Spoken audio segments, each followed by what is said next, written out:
So originally I was going to do a video comparing Apple Music to Spotify to see which one was better, but I decided, because I do a lot of music production, I release a lot of music, I decided to do a review of the Spotify for Artists app and the Apple Music for Artists apps, because both of them give very different experiences and gives you a lot different information when it comes to your music and keeping track of it, who's listening, where they're listening to it. I'm going to try and keep my personal opinions out of this video, but just so you guys know, just in case you're curious, I much prefer Spotify for Artists.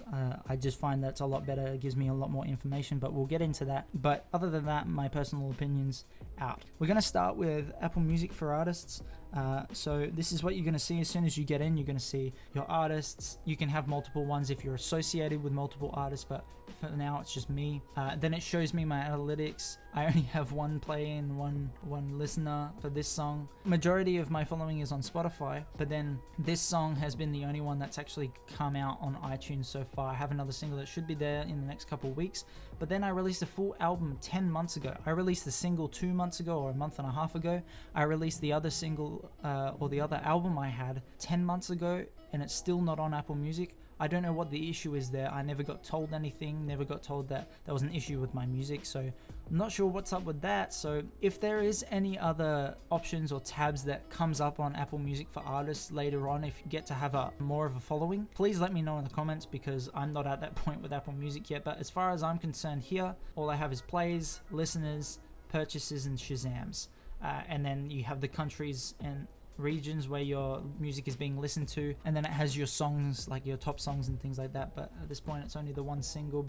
And this is pretty much it. This is all you have. This is all you see. The 3 dots at the top of the screen don't do anything more except take me to my profile. Apple Music is a lot more strict. Like, I tried uploading the same profile picture I have on my Spotify to this, and they didn't allow it. They said it wasn't acceptable. So they're a lot more strict when it comes to releases and profile pictures. So that makes things a little bit annoying sometimes, because you have to go through a waiting process, waiting to make sure that even your profile picture gets approved. I can understand that to a point, but sometimes it gets a little bit annoying. But that's Apple Music for Artists. We're done already. It's real quick. Now I'm going to shoot over to Spotify for Artists and show you that. So this is what you're going to see to begin with on Spotify for Artists. So it's going to show you your latest release and how many streams that has, and then it's going to show you how many people are listening. Then it shows you for your last week how many listeners, streams, and followers you've gained or have. Then it shows you your top songs for the last 7 days as well. If you go see songs, you can see and change what you're looking at, what statistics you're looking at, whether it be streams, saves, releases, by release date, listeners, and what duration of time. You can have a look at that. Then if you go back out, you can see the playlist that your music is on. And also, Spotify offers a lot of help when it comes to artists. They give you a lot of video advice, a lot of written advice to help you to do better as an artist when it comes to releasing, recording, production, stuff like that. It's really cool, and it really helps you out, especially since you're uploading to their platform. They can help you to be better at doing that.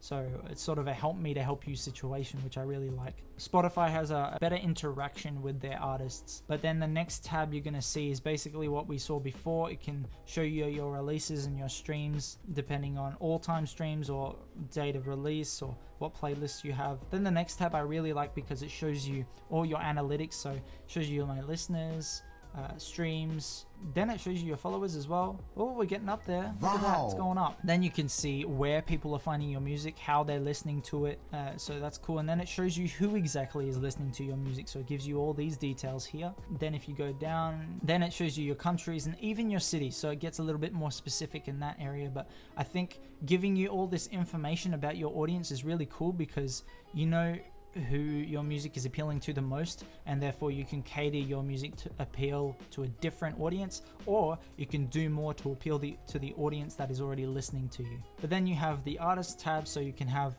any profile picture you like, you can upload it, you can have a featured release with a cool little message at the top if you wanted to. Then it shows you all your releases. Then you even have an about page where it has a description of you, and then you have a cool photo gallery to show like the equipment you use, the people you work with, concerts, stuff like that. You can use that a lot, which I think is a small thing, but it's a really cool thing. I think it adds to it. But that was Spotify for Artists.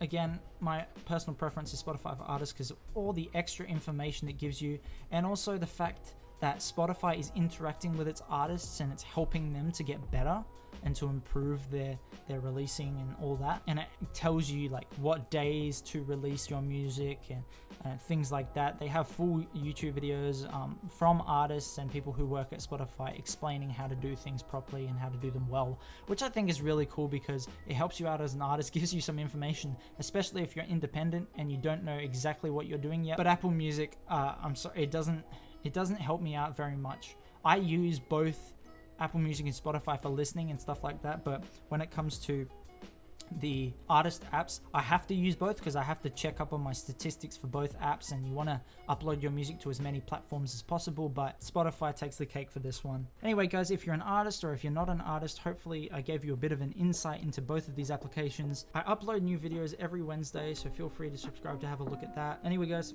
thanks so much for watching.